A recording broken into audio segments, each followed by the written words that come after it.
Hey guys, welcome back to YouTube channel of brain wise. So फटाफट से मैं इस वीडियो बना देना, आप उसको कल देखना, यानी जी का एग्ज़ाम देने के बाद ही आपके पास अभी टाइम है तो you can watch it now. So आप लोग कहते भाई सोशल फॉर्मेशन का बना दो वीडियो, सोशल फॉर्मेशन की वीडियो बना दो, तो ठीक है बना देता हूँ, ठीक है बना देता हूँ, कोई दिक्कत नहीं है।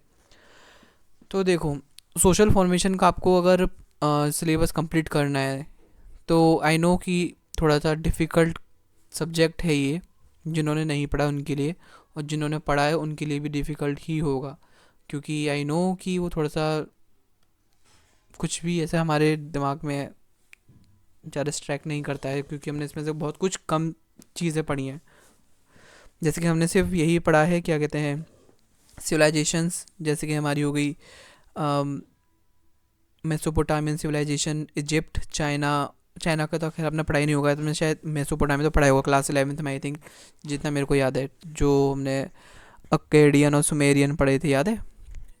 सो आपको मैं क्वेश्चंस टू बी कवर्ड जो आपको करने हैं, questions to be covered for your preparation to be covered. सोफो यानी सोशल फॉर्मेशन, ये तो ना पता है ना। सोशल फॉर्मेशन, अगर मैं सोफो बोलूँ तो समझ जाना सोशल फॉर्मेशन की मैं बात कर रहा हूँ। गाइस प्लीज़, मैं बार बार सोशल फॉर्मेशन नहीं बोलूँगा, बहुत बड़ा नाम है, ठीक है। First semester 1 for D you students.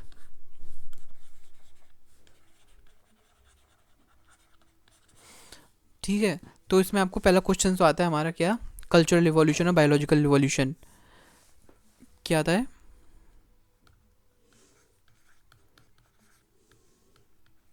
Gas सिर्फ इसकी वीडियो से काम चलाना, आई थिंक इसकी पीडीएफ में नहीं दे पाऊंगा आपको। इफ़ स्क्रीनशॉट ले लेना, कोई दिक्कत नहीं है। तो पहला आता है हमारा, क्या, कल्चरल एंड बायोलॉजिकल इवोल्यूशन। देखो गाइस, एक प्रॉपर नोट्स तो नहीं बन रहे हैं, लेकिन इतने नोट्स बन रहे हैं जिससे कि आप लोग समझ सकते हैं। ह्यूमन इवोल्यूशन के ऊपर बन रहे हैं, एंड ह्यूमन इवोल्यूशन के काफ़ी अच्छे बन रहे हैं। और एक तो आप इस पे कर सकते हैं ह्यूमन इवोल्यूशन पे, दूसरा हो गया हमारा ह्यूमन इवोल्यूशन।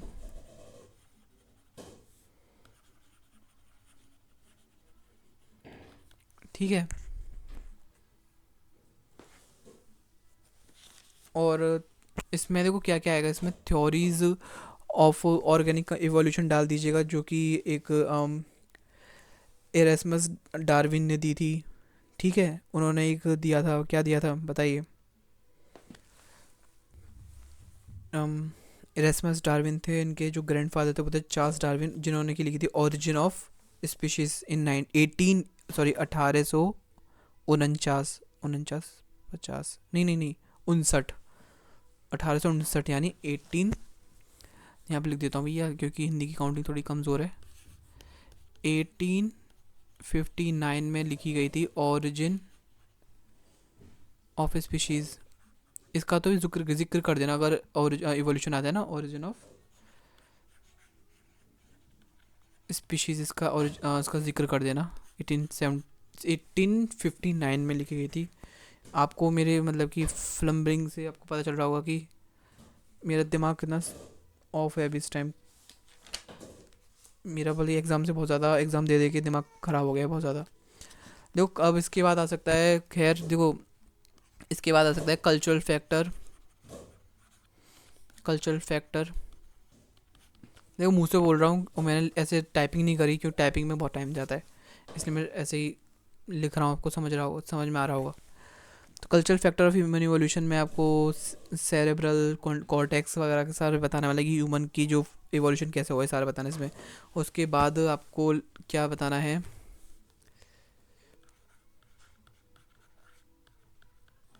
आपको बताना है mesolithic mesolithic culture of Europe.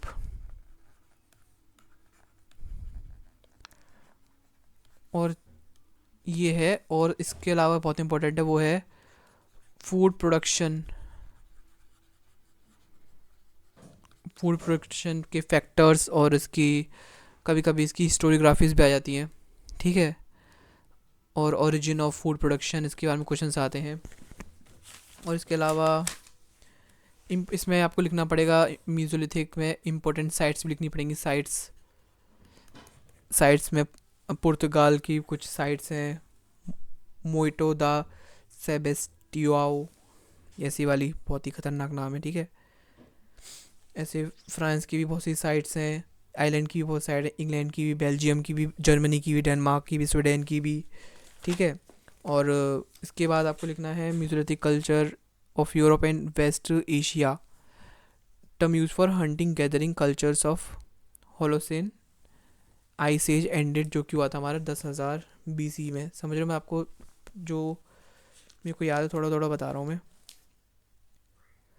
और जो हमारा जो होलोसिन था ना, होलोसिन डिवाइडेड है 2 पीरियड्स में, एक तो यंगर ड्रायस इंटरवल और दूसरा होता है बॉलिंग एलिरोड्स इंटरस्टेडियल। भाई थोड़ा सा खतरनाक तो है सब्जेक्ट। इसके अलावा एक सेकंड को, उसके बाद लिखना आपको, ये बहुत इजी है आपके लिए, जो नेक्स्ट क्वेश्चन है वो इजी है थोड़ा सा, वो होता है ब्रोंज एज। ब्रोंज एज जिसमें कि कुछ सिविलाइजेशन के बारे में आता है, सिविलाइजेशन के बारे में भी आता है थोड़ा। गाइज मुझे वीडियो शेयर चाहिए, सब्सक्राइब चाहिए, अपना यूट्यूब चैनल, टेलीग्राम चैनल को भी ज्वाइन कर लेना। आई थिंक मैं इस PDF को शायद डालूँ, शायद ना डालूँ, आई डोंट नो। अगर आपको ज़रूरत होगी तो मैं चलो दे दूँगा आपको। सोर्सेज ऑफ, इसके सोर्स कर लेना गाइज। हाँ देखो, हिस्ट्री के जो कोर सब्जेक्ट हैं उसमें सारे पहले सोर्स भी लिखना है, ठीक है। सोर्स से भी मार्क्स मिलते हैं। हिस्टोरियोग्राफी जैसे कि आप हिस्टोरियंस के नाम लिखते हैं तो उससे भी आपको मार्क्स मिलेंगे अच्छे खासे, ठीक है। और हिस्टोरियंस के नाम लिखोगे ना, स्कॉलर्स के, तो उस पर अंडरलाइन करना, अच्छे से हाईलाइट करना उसको, ठीक है। जैसे कि सोर्सेज में आते हैं ऑर्गेनिक, इनऑर्गेनिक सोर्स, ठीक है। और we can also say that कि इसमें मतलब कि ब्रोंज एज में हमें क्या क्या सोर्स मिले थे, इसमें हमें क्या क्या वैसे कि बेसिकली पढ़ना है कि एक तो मेसोपोटामिया, दूसरा लिखना है हमें इजिप्शियन, ठीक है। इसमें देखो पहला सोर्स हो जाएगा मेसोपोटामिया राइटिंग, और दूसरा सोर्स हो जाएगा इजिप्शियंस राइटिंग कॉल्ड हीलियो हीरियोग्लिफ्स, ठीक है। और इसको बोलते हैं क्यूनिफॉर्म, इसकी राइटिंग को क्यूनिफॉर्म बोलते हैं। मीजियो शिट यार, मेसोपोटामिया की राइटिंग को बोलते हैं क्यूनिफॉर्म, और इजिप्शियन राइटिंग को बोलते हैं हीरोग्लिफ्स, ठीक है। इसकी स्पेलिंग आपको लिख दूंगा, आई थिंक मेरी प्रोनाउंसिएशन गलत हो रही हो तो, एच, स्पेलिंग गलत हो रही है, HIERO, इसलिए अलग अलग लिख रहा हूँ मैं, जैसे कि आपको कोई दिक्कत ना हो। GLYPHS,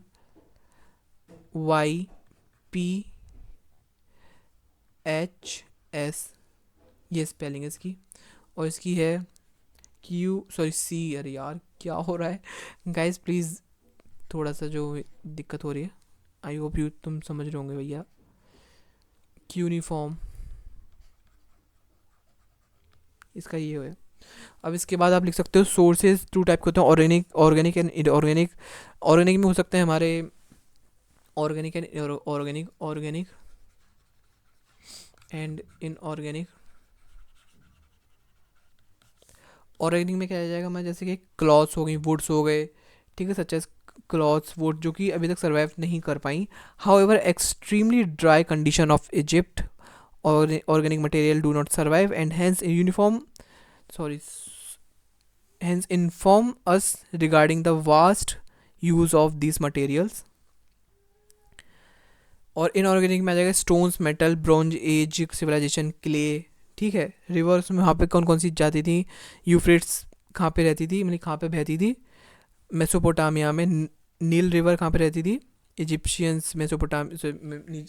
सिविलाइजेशन में, इंडस हड़प्पा सिविलाइजेशन में, और येलो रिवर शेंग सिविलाइजेशन में, जो कि चाइना की सिविलाइजेशन थी। आपको इजिप्ट कर लेना है, इजिप्ट इजी है।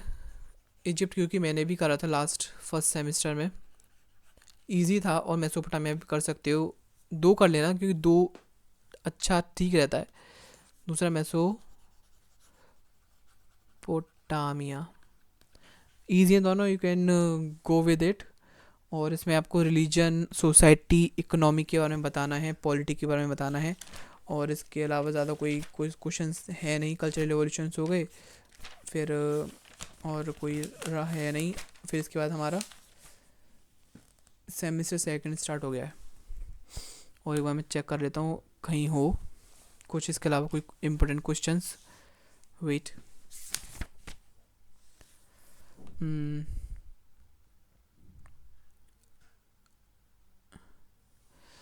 एक नियोलिथिक के ऊपर आता है, Neolithic economy and society on the basis of the sites in west Asian Europe, इसमें ये भी क्वेश्चन आता है। ठीक है, और बेसिकली यही सारे 4-5 क्वेश्चन आते हैं, 4-5 क्वेश्चन जो कि रिपीटेड होते हैं। ठीक है, और इसमें मतलब कि ये भी पूछा जाता है, देखो आपको जितनी भी मैंने आपको बताया ना ये दोनों, इसके बारे में अच्छे से सोशल, इसकी growth, social growth, cultural growth, political growth, इसकी कॉम्प्लेक्सिटीज़ सब पढ़ के जाना है। ठीक है भैया, ये कुछ भी मिस नहीं करना है। और इसमें ऐसा कुछ है, नोमैडिक पास्टरलिज्म, अगर आपको पढ़ना है उसको पढ़ सकते हो। ठीक है,